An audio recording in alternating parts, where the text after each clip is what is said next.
Well, I'm thrilled to be here today. This is a wonderful conference, and I've always heard great things about it, so I'm thrilled to be part of it this year.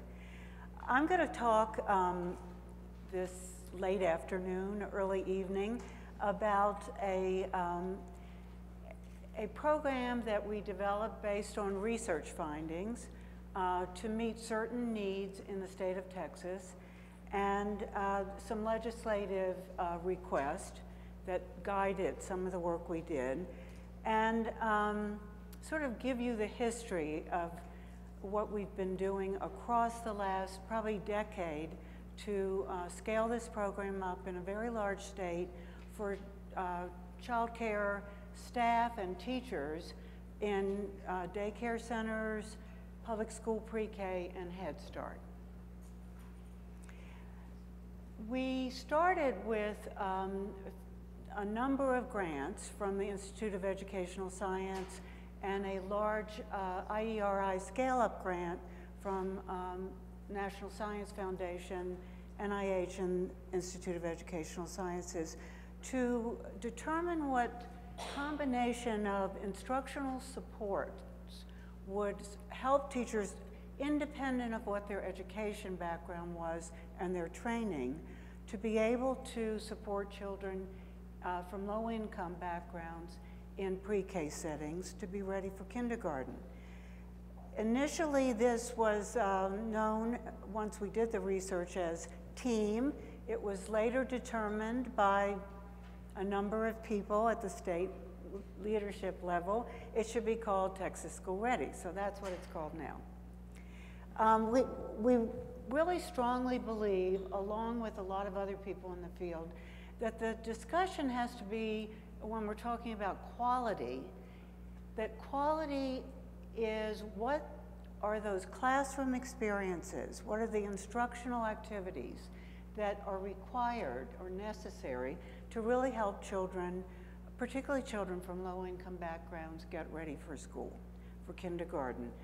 Much less so than spending a lot of time and a lot of arguing across legislative sessions as to what level of education, teacher-to-child ratio, etc. Our discussion has been around really promoting better professional development experiences and instructional resources for teachers.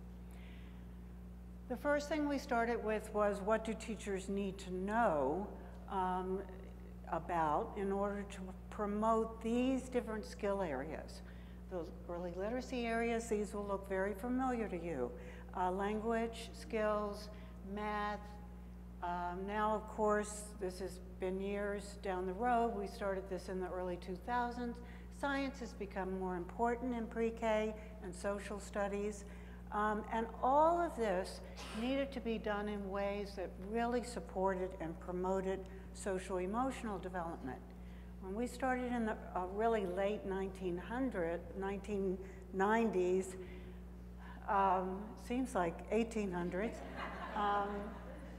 there was a great deal of anxiety and concern that if you brought the cognitive pieces into the pre-K setting, literacy, math, it would kill the joy of learning, it would compromise social-emotional development.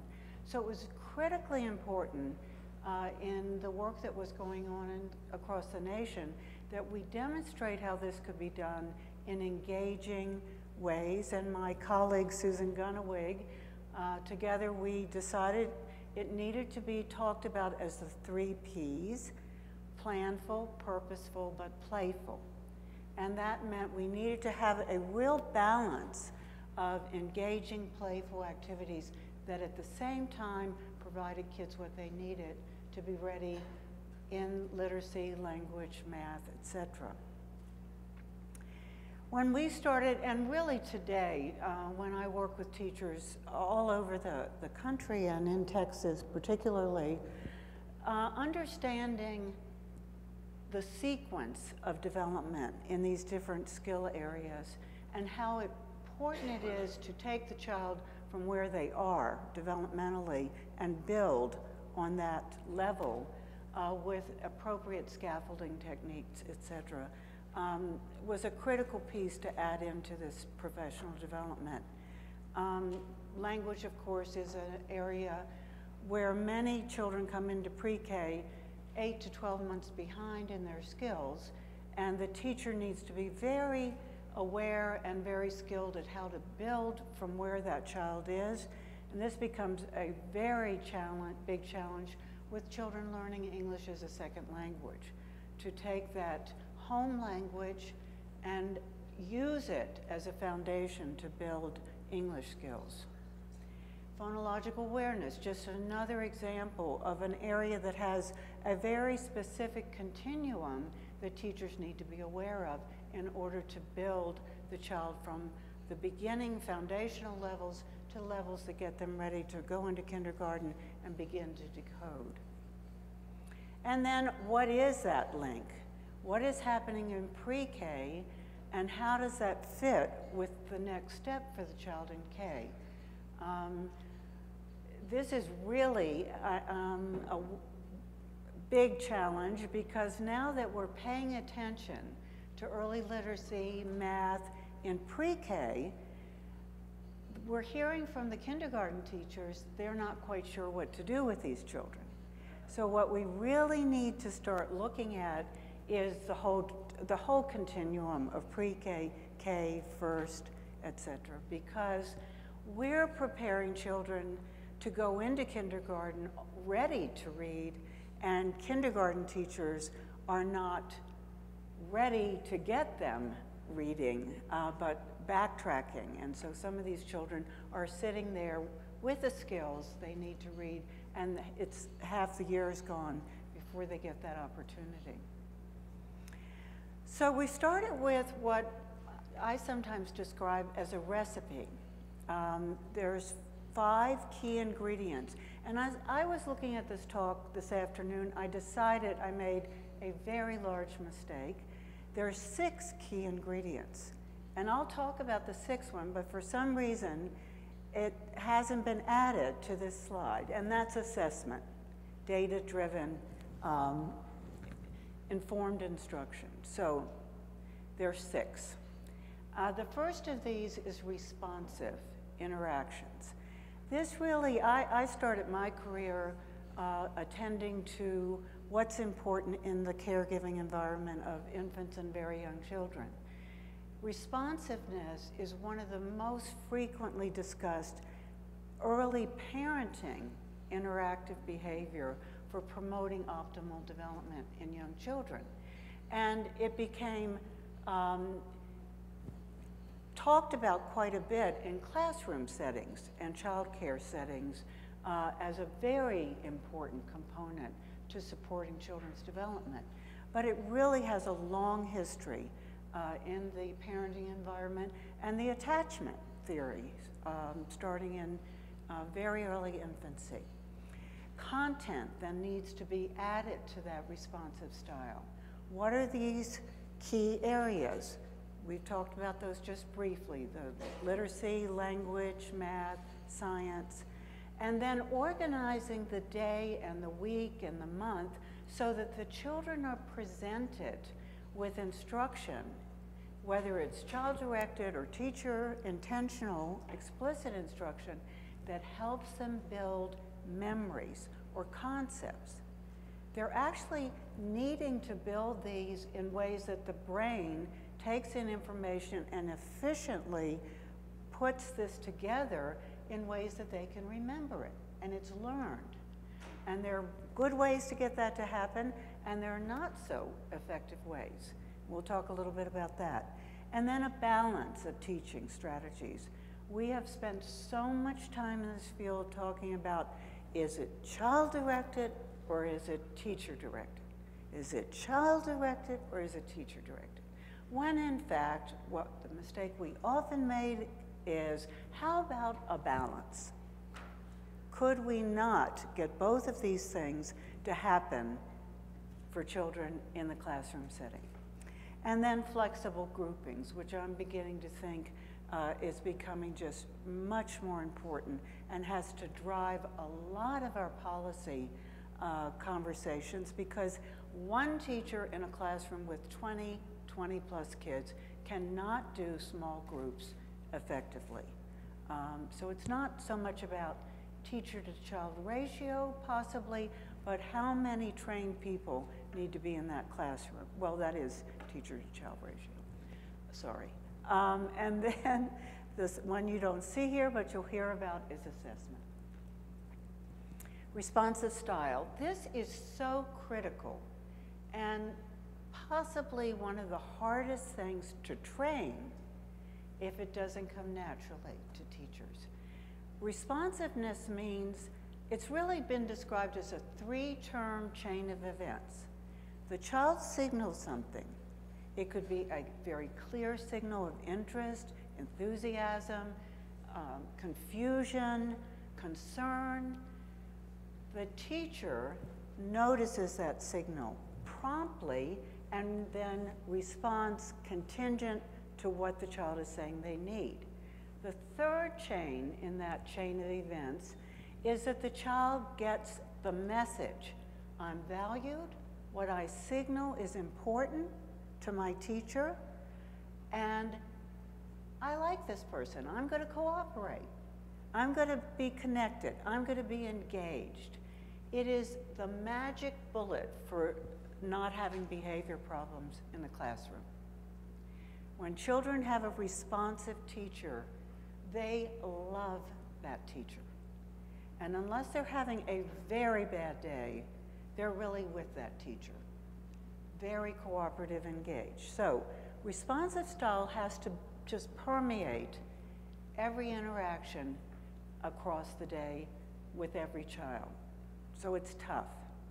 Intentional instruction then gets added to that. And one component of this that we're realizing is quite important is that multiple things could be instructed within one instructional activity. If the teacher has to fit in to the week, science, social studies, math, early literacy areas, subdomains of those, it's very hard to do that in their short day, particularly when you have to feed the children breakfast.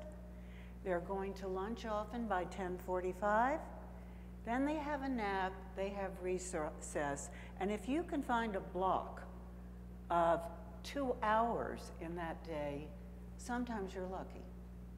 So we have to get very thoughtful about how we put things together so the child is learning math concepts that at the same time are building language concepts, social concepts.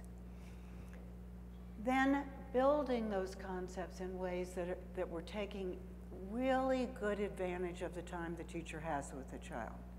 And I look to a theory called time windows that I'll talk a little bit more about for how that can be done efficiently. Balance of control, the teacher being intentional, the child having time to learn independently, and then flexible groupings. So when I think about responsiveness, and I've done a lot of research in this area and demonstrated in a number of both descriptive studies and experimental studies, it's a composite of behaviors. It's being nurturing, sensitive, warm, but adding cognitively stimulating behaviors into that responsive nurturing style. So it includes rich language stimulation. It's not enough just to be there and be warm. The child also needs responsive stimulation. They need an adult that's paying attention to their interest and building on those, that's avoiding a lot of restrictiveness. A lot of these kids grow up in homes where 60% of what they hear from their caregivers is restrictive, punitive messages. Stop, don't, get away, which actually shuts children down. If the teacher's doing that, we really have a problem. Choice providing. These kids are at an age where they need to learn to regulate their behavior. They can't do that if everything is being directed.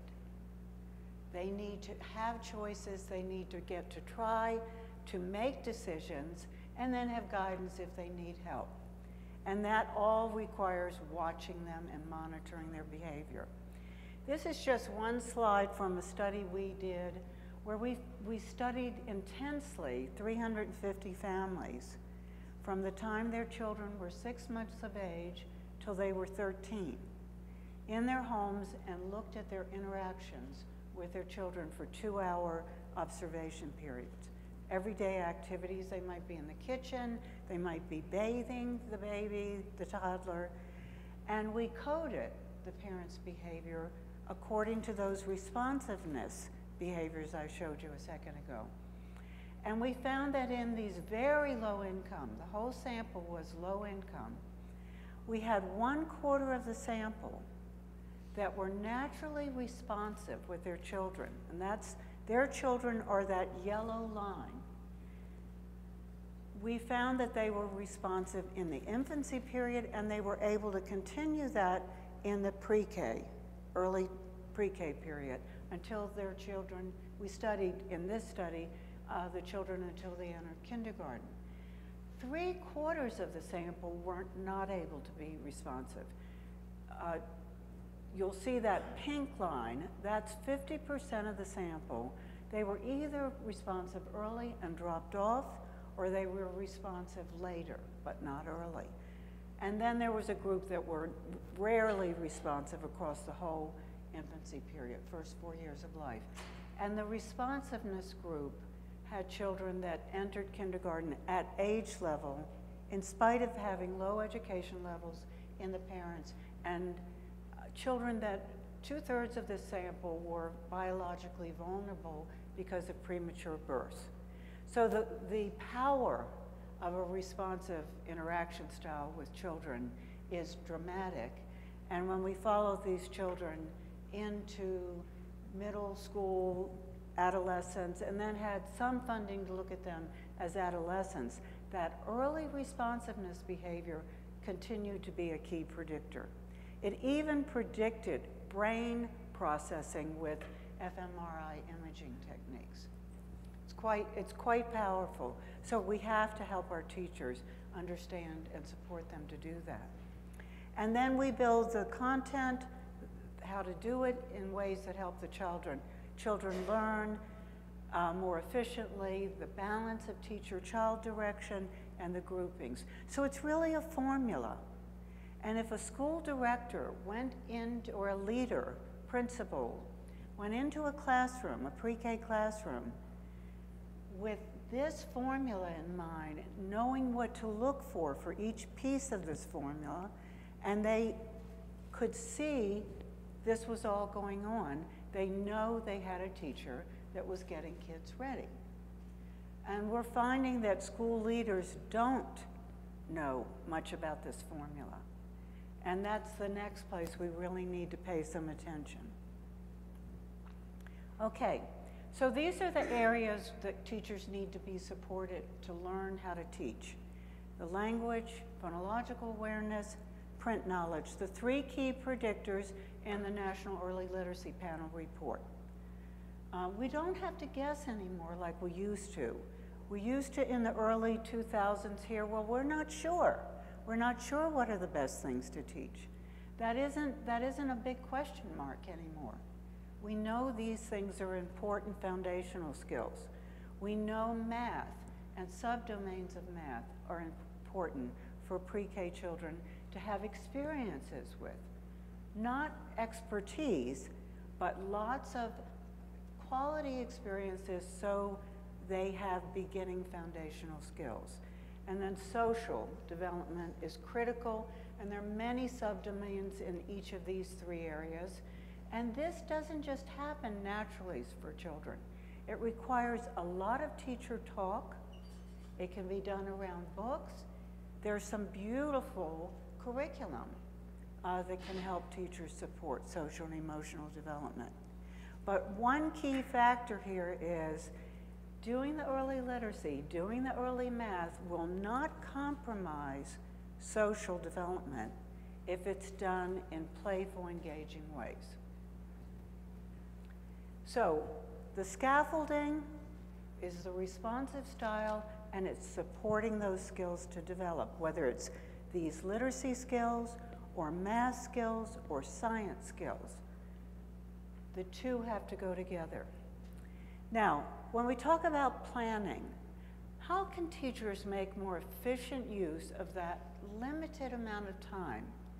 And you know, I'm still baffled when we say we have full-day pre-K programs, which usually end around 2:30, but they often start as early as 7:30 or 8. We're working with a large group of teachers in a large school district. They're degree teachers, they have the children full day, and we said, bring your lesson plans to the first training. For this small group training we're gonna give you, how to have children rotate through small groups, and we're funding an aide for those 90 minutes to help the teacher, who we train to work side by side doing the small groups. They have a group, the teacher has a group, the other kids are in centers, then they rotate. We said, we need to find in your daily lesson 90 minutes, a 90-minute block. They all came and said, there's no way we have no 90-minute block. We don't have it. And that's the way they were going to start school. That's the way they would have spent the year with these kids, with no 90-minute block for targeted instruction. Now, they walked out of that training with a 90-minute block. But left to their own devices, most of that day would have been spent in non-instructional, cognitively supportive experiences. This is a huge problem. So how do we help them plan and help children learn given limited amounts of time?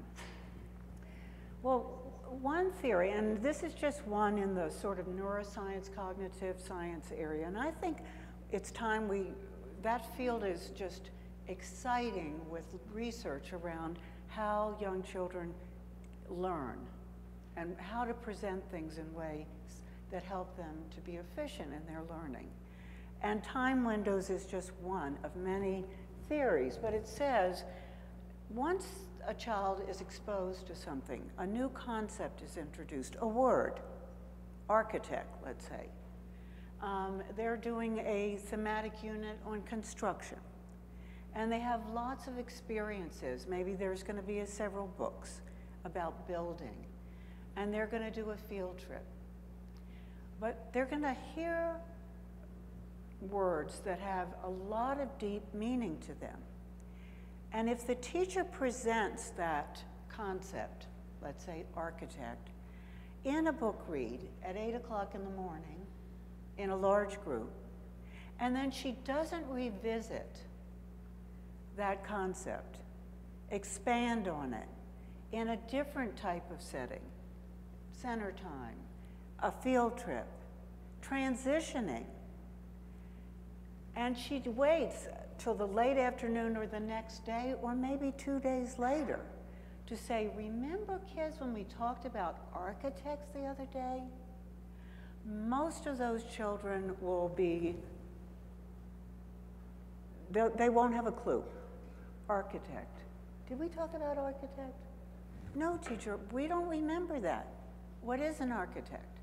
But if she's reinforced that concept with more information, linking it to new activities in close proximity in time, that's the time windows, then the concept's going to take.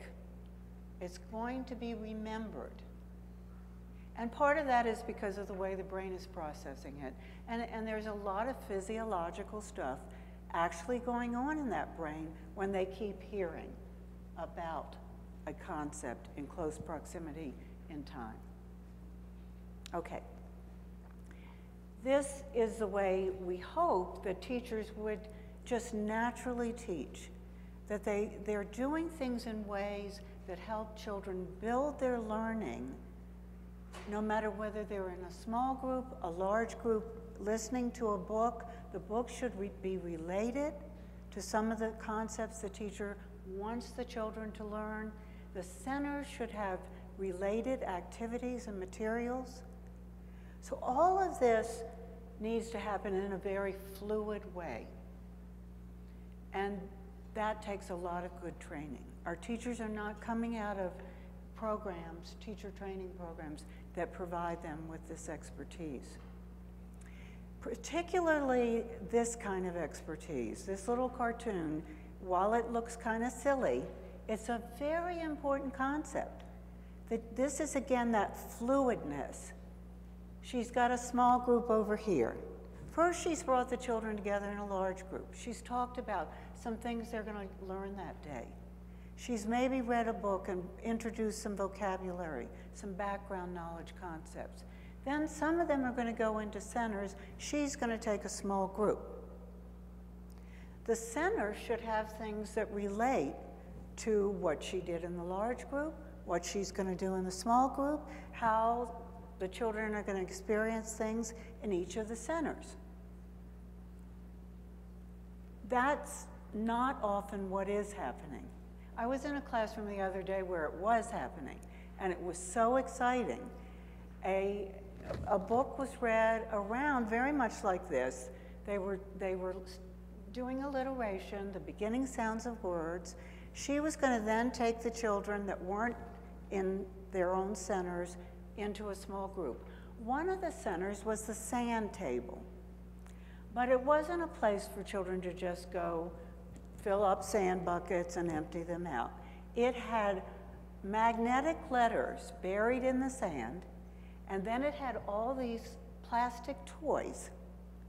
And the children were told ahead of time, whoever goes to the sandbox center, I want you to find the letter P and then 3 things that start with P. And so I moseyed on over to the sand table, and one little boy came over. They could have 3 kids in a center at a time. They'd learn to regulate their behavior. They put their name tag up, and the other kids went to other centers once 3 kids were in that center. And he starts searching. And I said, what are you looking for? And he said, I'm looking for the P. And sure enough, he found it. And then he starts sifting through to look at the toys, and he picks up a penguin. And I said, what is that? He said, it's a penguin. I said, well, what does it start with? He goes, P. So he put it next to his letter P, and then he looked for something else. He found a big plastic pig. And remember, not everything in the sandbox started with P. There was a little shoe. There were many things that didn't start with P. But he was told to find 3 things, then get his writing journal, sit down, try to write the letter P, and draw each of the 3 things he found that started with P.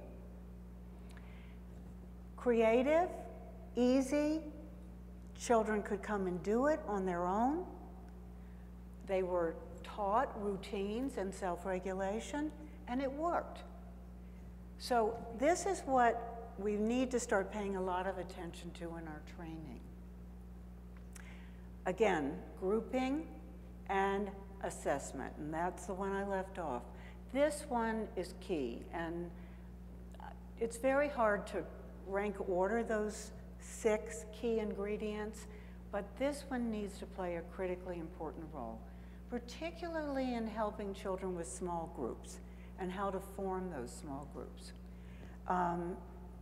So I'm going to talk about, in fact, again, I'm going to turn to Susan Gunawig, who used to say, we cannot keep having teachers use the cardiac assessment approach, which was defined as, in my heart, I know this works. And we found that the cardiac assessment approach was not very reliable or valid. And we helped teachers agree with us when we gave them easy to use assessment procedures that gave them information about where the children were and how to help the children move forward. So we've got to stop the cardiac assessment approach. So now I'm going to tell you what we did to evaluate what would it take to help teachers put all this together, this set of ingredients, in effective ways. What would it take, whether they were childcare with a high school degree, public school with a 4-year degree, not necessarily in early childhood, and Head Start at this time, it was often a 2-year degree. So we put together some technology-driven approaches, because if we were going to scale up in a very large state, we needed to have technology as our friend. We developed a professional development program called eCircle that is web-based. At the time that we were testing it, there were 9 courses or modules. It took 2 years, about 120 hours each year. Teachers came together in groups and learned as learning networks. We also developed an assessment technique on a technology platform, originally on a Palm Pilot. That was in the early 2000s. It's now on a laptop or a netbook or whatever you happen to have. And that helped the teacher determine where children were in vocabulary, letter knowledge, phonological awareness, math has been added, and social emotional development. And we were also in a separate study, which we did with some wonderful colleagues here today from Florida, looked at curriculum. And was curriculum an important ingredient? And I think we all believe it is, don't we, ladies? Yeah. Yes. But we studied, as part of the National PISA study, the importance of curriculum and found that a good curriculum is an important tool for teachers. It's not going to do the whole thing, but it's a good tool. So eCircle, as I said, was this set of courses or modules. It has, let's say, phonological awareness might be 4 2-hour sessions with the teachers. They get a license to call it up anytime. They come together in learning groups of about 15. The facilitator is trained, but she doesn't have to be an expert because the videos are in the course, they're engaging, they're in real classrooms, the teachers are real teachers, they're believable models, which we found is critical. In both my parent work, which is video-based and self-reflected, teachers and parents need to be able to look at the person in the video and say, gosh, if she can do it, I can do it. And that's just key. So these are very believable models because they're real teachers. And they see expert commentators and they see the teachers talking about why they do things in certain ways. It covers all the literacy, math, classroom management, routines.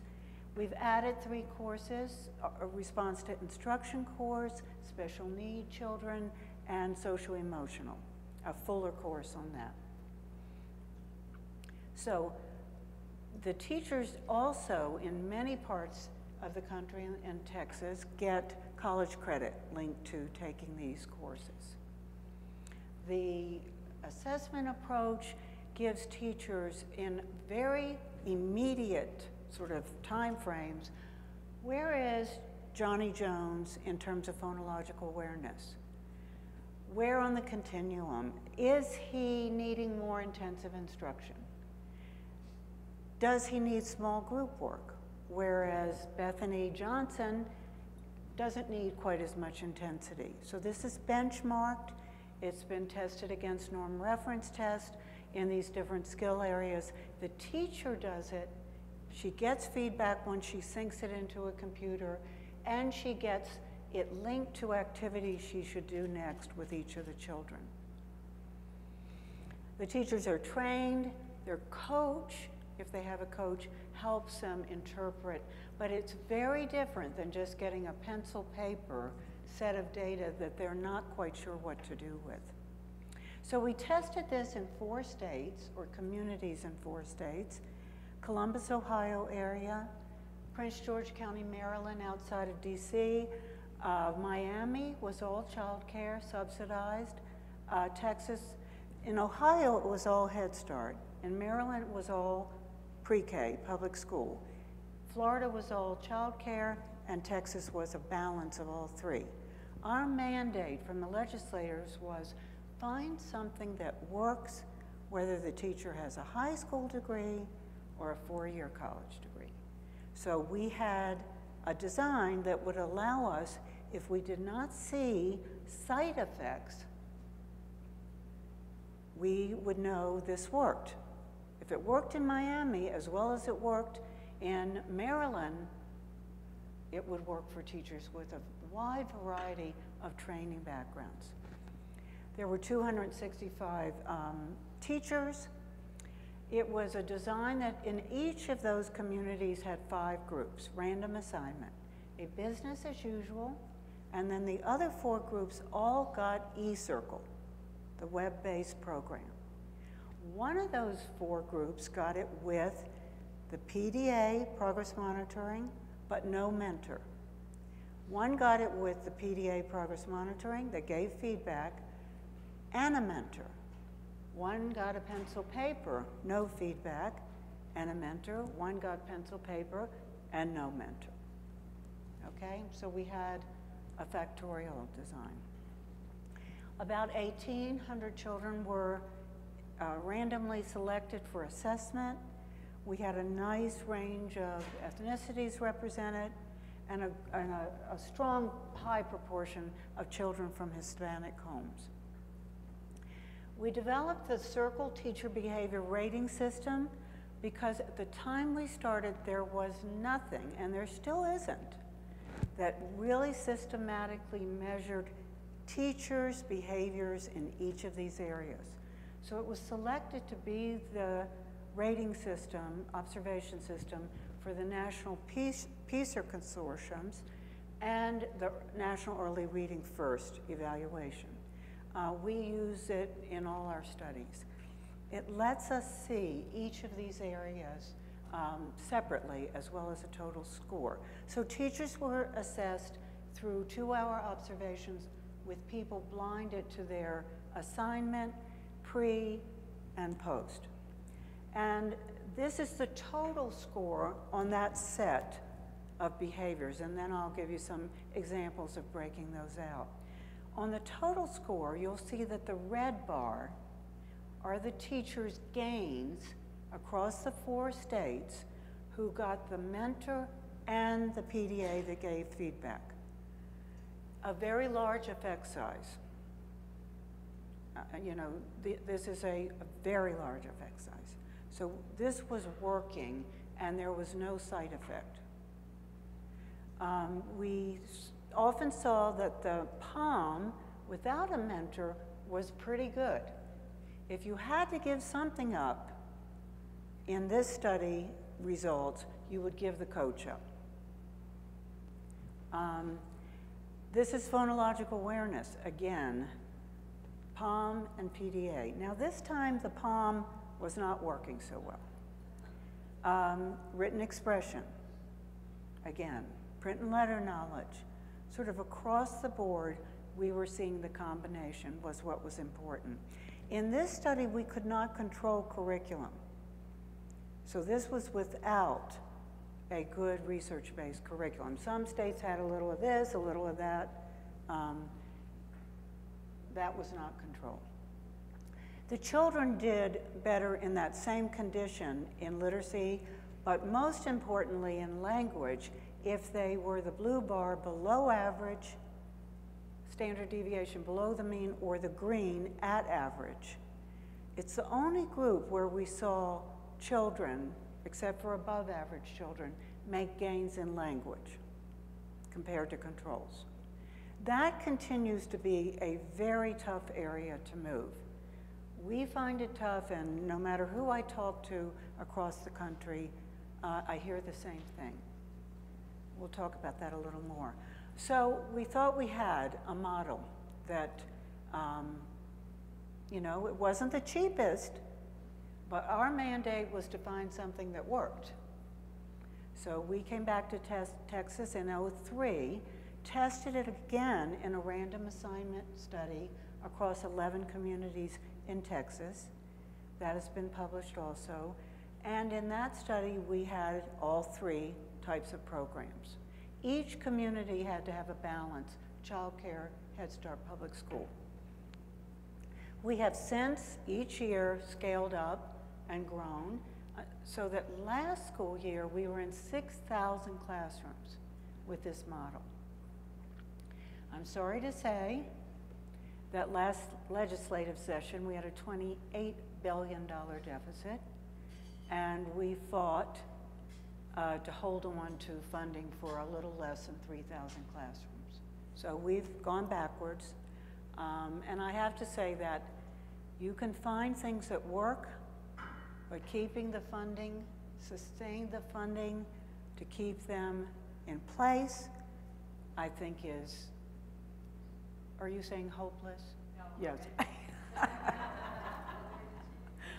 Because I'm starting to think it could be hopeless.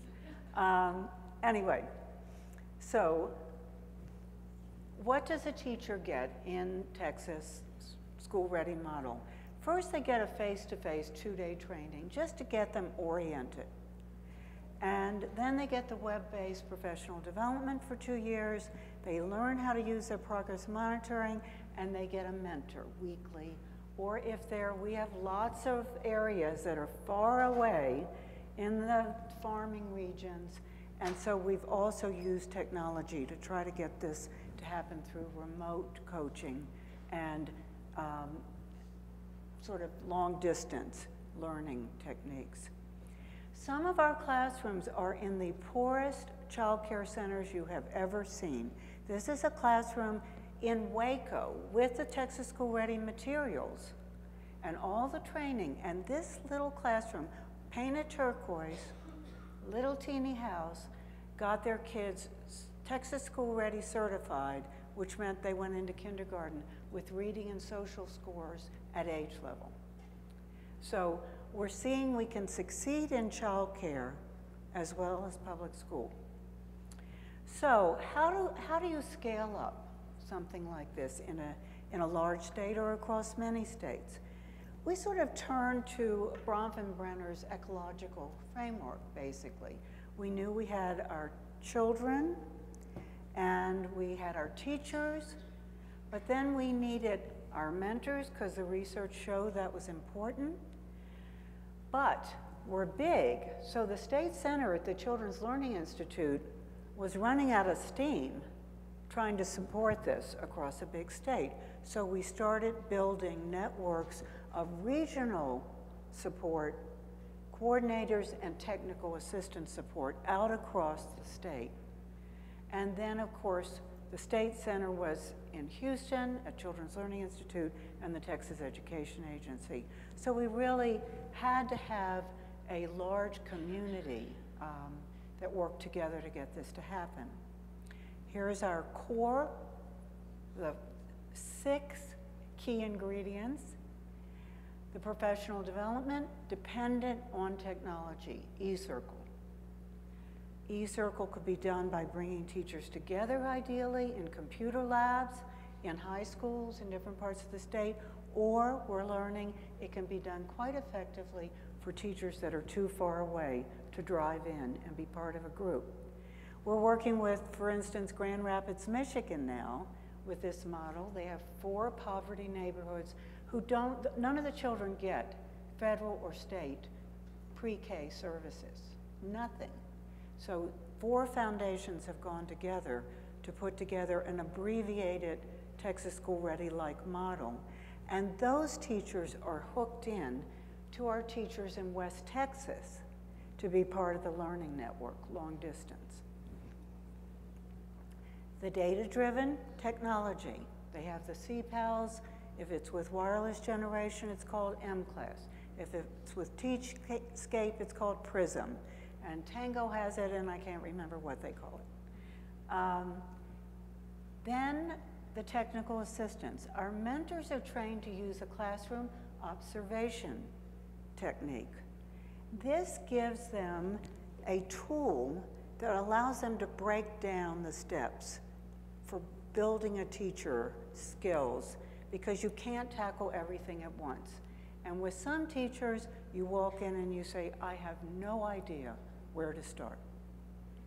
And when they call us and say, I have no idea where to start, I couldn't check anything on the cot, we say, start rearranging the room and teach the children routines. Start there. But that data goes into a data system that comes to the state center, and then we can view it, the regional people can view it, and we can help mentors start building skills for teachers when they're at a loss. So again, that community. And then we're just deciding that we need a better way to really look at teachers' skills in some of these instructional areas. So this spring, we're piloting what we call the video upload program, where they video themselves in very specific 10-minute activities that we prescribe to them. They upload it, and then we can really take a better look through coding systems at what's going on to help the mentors do it. But you can have mentors, but having effective mentoring go on in the classroom is a whole nother story. How am I doing? Have you held a sign up yet? Okay. What? Okay, thanks. So, in doing this, because we get all this data, we have found that there are certain things that need to be done or have been done along the years. A school-ready certification system that looks at the children in kindergarten. A much more thoughtful plan for children learning English as a second language. Things we did were develop in each of the courses an add-on for how to support them, and a whole course has recently been finished on bilingual language development. Mentoring tools. I talked a little bit about the COT and how the data is then available to other people in the state that need to look at it. And the response to instruction that I'm going to spend a few minutes on because we're seeing that is a key piece and was never part of the Texas School Ready model. People didn't talk about that in the early 2000s. It's becoming much more recognized as an important area. I'm just going to quickly run through these. We're reflecting in this system, we're planning in each of these areas, and we're teaching based on what we plan. So let me talk a minute about response to instruction. The reason we decided this was key to add to this model is that we got the progress monitoring data for the whole state in each of these skill areas. And we could look at the trajectories of change. And we saw phonological awareness, steep increases, letter knowledge, math, language. Goes up, flattens. Very discouraging. So we knew that area needed something. And we built a add-on, pull-out language curriculum. It has a tier 1 piece to it that is based around shared book reading. And I brought a little book with me to show you what we do, but I'll describe it instead. The children, 1 book read of the 3 each day is devoted to the book in this curriculum. And it has guiding questions for the teachers in the front cover and the back, pre-read, post-read, and every page of the book, a rich vocabulary word has been selected.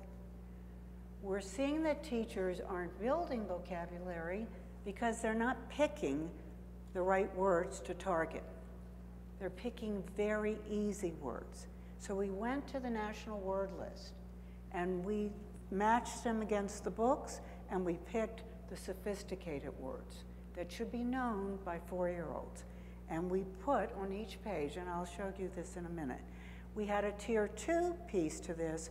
The children with the lowest scores on the progress monitoring were then selected to be in vocabulary in these tier 2 shared book reading, language, vocabulary comprehension groups. 20? Oh, good, thanks. This is what the program looks like. It's called Developing Talkers, and if I could speak Spanish, I'll tell you what it's called in Spanish. These are very large binders. This is the front of a binder. That's the cover. And there's 3 months of binders in each language. We're building 2 more. They're all science-related books, fiction and nonfiction. And what the teacher gets in that binder is books with a before reading, all the questions, the guiding questions, the discussion topics are in the, they're there, pasted right in the book. Then, as she goes into the book, she sees vocabulary and user-friendly definitions. And then at the back of the book, she sees things to talk about and question after the book read. The guiding questions help her know what to ask that may raise the child's level of comprehension, rather than what color is it? Or do you think he likes his new shoes? Typical questions. They're not going to help a child learn comprehension. These are some of the books. So, Curious George plants a tree. Why are trees important? Not what color is this tree? Or yes, no, do trees have leaves? But why are they important? And as the children go through the book, they're going to figure that out. What are some ways you could help the earth at home and school? So these are things that get kids to think and listen more carefully to the story. User-friendly, child-friendly definitions. Not a beach is a shore of a body of water covered with sand, gravel, or rock. By the time you finish that, you've lost them. Beach means a sandy ground next to the ocean. Let's see what happens at the beach. Okay? Every single page of the book has one of these. Advice means an idea about what to do. Okay, so we're using rare words, and then in the Tier 2 small group work, not only do they have the book and some repeated activities around the words, but they have a whole collection of activity cards. This is just one example. The word was bury. The children are seeing the dog bury something. The teacher is looking at the tips, the questions, the definitions. So everything is worked out for the teacher. And we're finding that's critically important. And she has things to talk with the children about. She has mapping, she has diagrams, she has sequencing, she has things that fit the definition of recycled and things that aren't recycled. And she does a thumbs up, thumbs down activity with 4 or 5 children who are most in need of this very intensive targeted work. 10 minutes each day a week. This is not long. It's enough time to support these children. In 20 school days in a small pilot, random assignment, the kids in Tier 2 that received this versus those that did not, same scores on vocabulary, showed significantly greater gains in receptive vocabulary comprehension. We're doing a bigger study now, but this is what that type of child needs to learn. Curriculum-based measures in combination with progress monitoring. And do you think teachers are insulted that this is all mapped out for them? No, they love it. They see the kids learning. They see that when they do another assessment, there's been gains for the kids they felt might be hopeless, and they're excited about being professionalized and being able to make kids learn what they need to learn. So, in conclusion, I told you I could do it in less than. We feel that our framework needed to include cognitive readiness that were done in ways that supported the whole child. It was important when we started in the early 2000s. It's just as important now. We've got to pay attention to the social development, the emotional development, and the self-esteem and the joy of that child for succeeding. What's so exciting to me about the cognitive pieces is these kids know that they are so smart.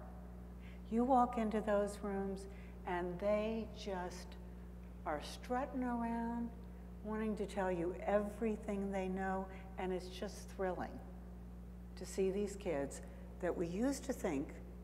I remember years ago when I went to the National Head Start office and they said, well, we got the FACES results, but we didn't really, we don't expect to bring these children to age level. Now that has changed. That was 10 years ago. But we can see we can bring these children to age level. Research-based curriculum are important. That's a tool. It's not the whole answer. Responsive teaching, hugely important, but it has to go with other things. Progress monitoring. Get away from that cardiac in my heart. Look at the data. When we bring teachers in for their middle of the year training in this big project we're doing, and we show them the data from the progress monitoring to determine should we do some adjusting of groups, they say still, I can't believe that. I can't believe Bethany isn't in the highest group. Well, look at the data. Well, Bethany's my cutest, most gung-ho child. Well, you know what? You're going to give Bethany the advantage of a group that'll work for her instead of guessing that she's just fine. It's really quite striking to see how people can still ignore the data. You can really take the time to determine if what you're doing with state funds is working. I think that's a key to all of us, that if we want legislators to pass funding bills that increase funding for these programs, we've got to convince them that they're getting something for their money. And I'm finding the business community is the best partner in this effort. If I can convince the business community that these kids with this program will get this much, we won't be at a 50% level across all income levels for reading screening beginning of K, but we'll be at a 67% or even a 75% level. That speaks volumes to business leaders.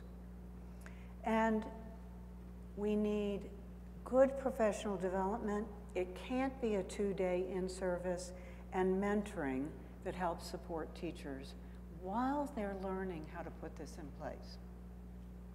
So thank you very much.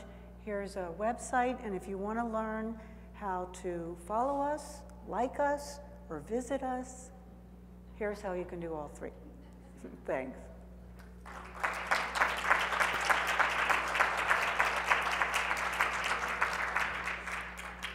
Questions? I'm going to take questions.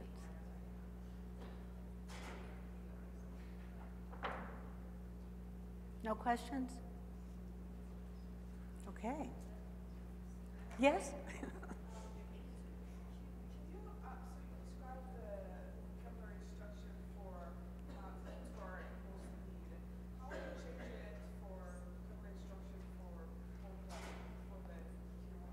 For the Tier 1?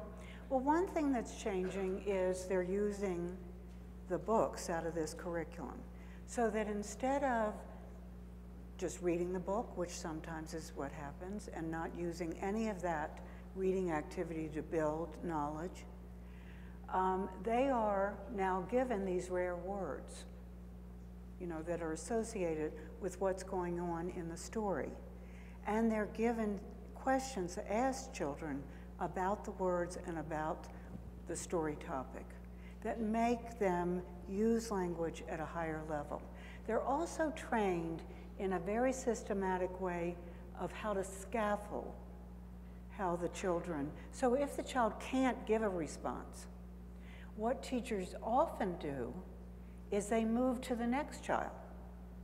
So they say, maybe a child thinks they can, and they're madly raising their hand, and the teacher calls on a child, and he doesn't know.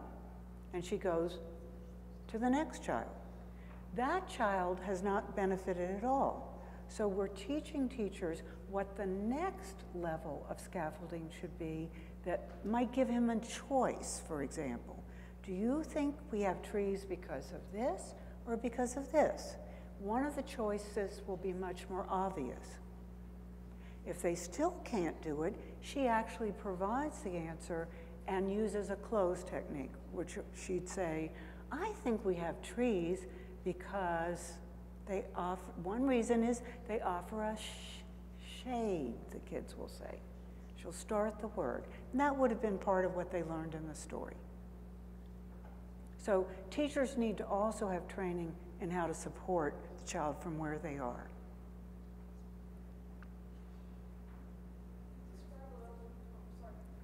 Yes. I was just wondering, has there been any conversations about providing teachers with classrooms?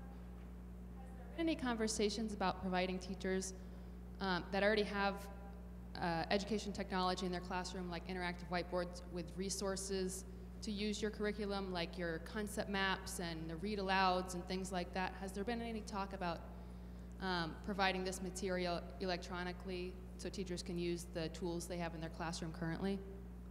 So they can use them permanently? So they can use their current classroom technologies like interactive whiteboards and interactive projectors that they have with this type of curriculum, because you said you provided them with books and curriculum maps. So are we using, for example, has there been any conversation about it, or iPads, have teachers brought it up? Yeah. At this point, some classrooms do that. They make the decision to do it. It's not part of what's provided by the state at this point. But it's a wonderful thing to, it's a good question and something to build in. It often depends on the budget of particular schools, whether they can supplement.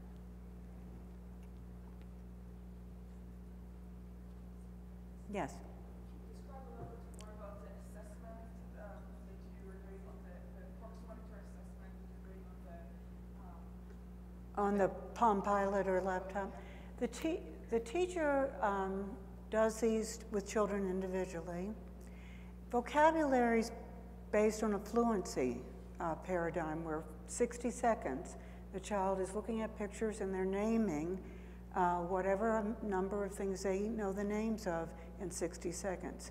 The teacher's cued to move after so many seconds, so she's not hindering the child from seeing the next picture, because we used to find with paper pencil, teachers would sit on a word, a picture, and say, come on, you know this one. Meanwhile, the clock is ticking. So the PDA or a laptop really helps move that process. Letter knowledge is the same way. Phonological awareness is all auditory, and it takes about 7-8 minutes or so, and the math is about 8 to 9 minutes. So it's a very short, efficient set of, and then the social-emotional is observational scales. They do this 3 times a year, and they get a printout of where the children are. They get a code for whether they're moving along fine or they need extra help, and they get specific instructional activities linked to each child for where to go next with them. You had a question. I was wondering about, just again on assessment, if the teachers have administered this, and yet when they see the data, still they say, what, you know, that's the data for Bethany. You know, they're not recalling by having done this one-on-one that, that Bethany, you know, that there's still this element of surprise. That just makes me wonder about, if you could say more about what then are the disadvantages of having something that might be not administered by the teacher, that's technology embedded, you know, a direct student assessment that takes the teacher out of the picture, because it almost sounds like that advantage of the teacher actually hearing it and sort of registering it is maybe a little fuzzy. And then as a part of that, if you know, if you have time, I'm wondering about how, if you can say something about how the early childhood community is kind of experiencing this. What we have been noticing in K-12 is that you have a good assessment measure, a direct student, you know, measure of growth. It gets co-opted into teacher evaluation. So how that issue is playing out. How the teacher being evaluated is linked to the child data. How that's playing out for you in terms of the assessment Okay, piece, those are great questions. Well, the question of whether a teacher should do the assessment of the child versus someone else, we've tried it both ways. In one program we were working in, the director said, oh, my teachers are overwhelmed. I'll only do this if you'll let somebody else come in and assess the children. So he said, okay. The teachers started saying, how come we're not doing this? You know, we would benefit from working with the children ourselves. And that was the whole point of the way we developed these assessments, to be short. I think our teachers, the ones that question, you know, I don't believe that's really where that child is. Some people just don't believe the data when they see the data. And of course, data isn't always correct.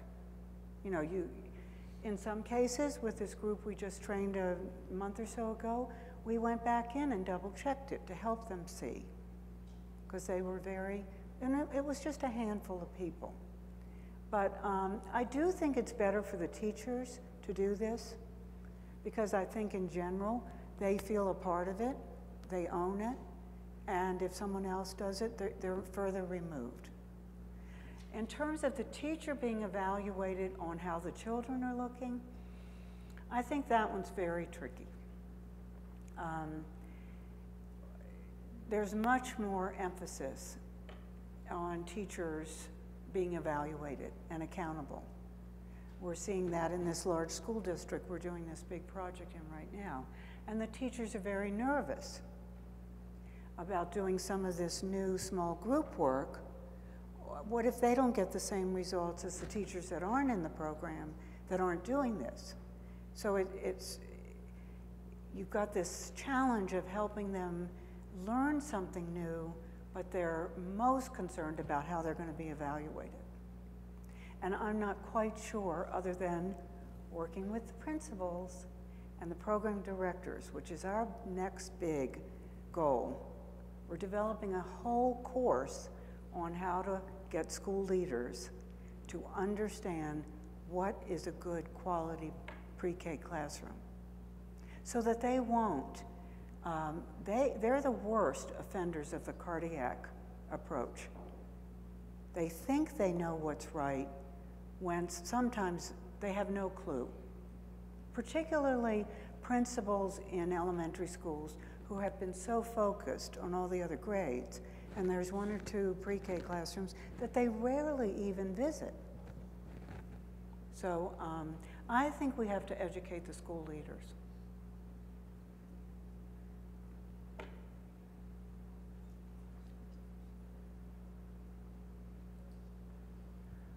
Hi. First of all, I want to say this is very impressive. Obviously seems very effective and very thorough. And I was actually wondering if you might be able to speculate about or provide examples of other ways that technology might be used to support some of those other key areas of quality that you keyed on. Assessment, I think I have a pretty good understanding of how that's worked, and you talked a little bit about that video uploading project. But for example, you know, supporting responsive interactions, or things that might be more kind of child-centered. Right. If you had any thoughts about that. Right. One way we have a grant, an IES grant, to look at interactions patterns between child care staff and 2- and 3-year-olds in low-income child care centers. And we're using a technique. It's not the, what's the one where you can, it tallies all of the teacher or parents' verbalizations. I'm blanking on it, but it's that sort of thing, where the teacher is wearing a device, the children, the targeted children are wearing devices, and we're able to get sort of second-to-second data on what these interactions look like, to start guiding what support to provide to change interaction patterns that aren't supporting children's social, emotional, or language development. So that's one thing. I think this area of interactions between teachers and children is one of the biggest challenges. If somebody doesn't do this naturally, it's very difficult to get someone to support a child's language when they don't often have a lot of rare words. And that's why we initially went to the books with scripting things. But I'm sure there's other very creative ways to approach that using technology. But that's the area where I think we need it most.